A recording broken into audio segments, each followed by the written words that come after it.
How to apply promo codes on Amazon. Got a promo code?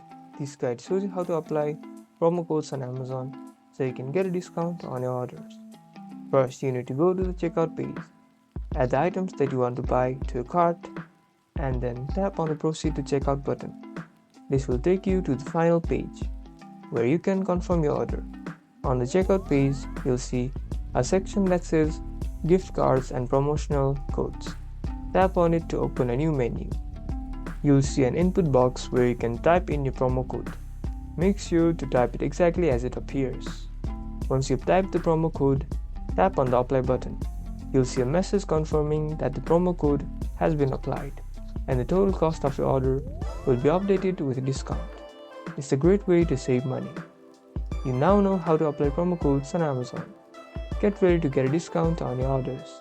Like and subscribe for more ad tips.